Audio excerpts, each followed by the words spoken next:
తాను కట్టాల్సిన పన్నులు ఏవైతే ఉన్నాయో, తాను వాళ్ళకి అప్పుగా ఉన్నది ఏదైతే ఉందో అదంతా కట్టలేక తన బిడ్డల్ని పోషించుకోలేని వాళ్ళు ఎలా అయితే తన బిడ్డల్ని అమ్ముకుంటారో అలాగే ఆంధ్ర ప్రాంతాన్ని అమ్ముకోవడం మొదలుపెట్టాడు.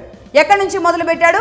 1766 నుంచి 1766 నవంబర్ 12న మొదటి సేల్ డీడ్ చేశాడు నిజాం ఈస్ట్ ఇండియా కంపెనీకి. సేల్ డీడ్ చేసి పడేశాడు. కృష్ణా జిల్లాలోని మచిలీపట్నం, రాజమండ్రి ఈ ప్రాంతాలను సేల్ డీడ్ చేశాడు. ఇక ఆ తర్వాత 1768 సరిగ్గా 2 సంవత్సరాల తర్వాత రెండో సేల్ డీడ్ చేశాడు. అది ఏ ప్రాంతాలు? కృష్ణా, ప్రకాశం, నెల్లూరు రెండోసారి. ఇక మూడోసారి 1778 మళ్ళీ 10 ఏళ్ల తర్వాత మూడో సేల్ డీడ్ చేశాడు.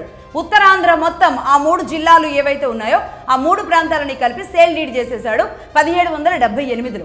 ఇక ఆ తర్వాత 1800 సంవత్సరంలో మొత్తం ఇటు రాయలసీమ ప్రాంతం మొత్తాన్ని కూడా 4వసారి సేల్ డీడ్ చేశాడు. రాయలసీమ బళ్ళారి, కడప, చిత్తూరు, అనంతపురం, రాయచూర్ ఈ ప్రాంతాలన్నీ కూడా ఈస్ట్ ఇండియా కంపెనీకి. మొత్తంగా ఒక రకంగా ఆంధ్రప్రదేశ్ని 4 ముక్కలుగా 4 సార్లుగా సేల్ డీడ్ చేసి అమ్మేసి పడేశాడు. అప్పు తీర్చలేక అమ్మేసి పడేశాడు. ఇదే నిజాం. లేకపోతే అన్ని ప్రాంతాలు కూడా ఒకే ప్రాంతం కింద ఉండే ప్రాంతాలే. ఈ విధంగా 4 సార్లుగా సేల్ డీడ్ చేసి ఆంధ్ర ప్రాంతం మొత్తాన్ని కూడా తెగనమ్మేశాడు. అమ్మడానికి వాడెవడో, కొనుక్కోవడానికి వీడెవడో.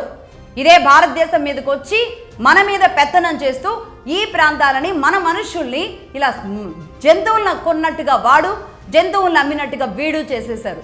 మరి ఇది తెలుసుకున్నప్పుడు ఆ సమయంలో ఉన్న మన తాత ముత్తాతలు ఎంత రగిలిపోయి ఉంటారు, ఎంత ఆవేశాలతో ఉంటారు. ఆ పౌరుషాలు మనకు లేవు, ఆ బాధ అంతకంటే లేదు. ఎంత దారుణంగా అమ్మాడో తెలుసా? ఏ ప్రాంతాన్ని ఎంత రేటుకి అమ్మాడో తెలుసా? అప్పుడు ఉన్న పైసం, ఆ పైకంను ఏమనేవాళ్ళం? ఉస్మానియా సిక్కాలు అనేవాళ్ళు. ఉస్మానియా సిక్కాల లెక్కను కనుక మనం చూసుకుంటే కృష్ణా, గుంటూరు మొత్తం ప్రాంతాలని 7 లక్షల ఉస్మానియా సిక్కాలకు అమ్మేశాడు. 7 lakhs, జస్ట్ 7 lakhsతో ఆ 2 ప్రాంతాలు ఒక్క సేల్ డీడ్తో లేసిపోయాయి.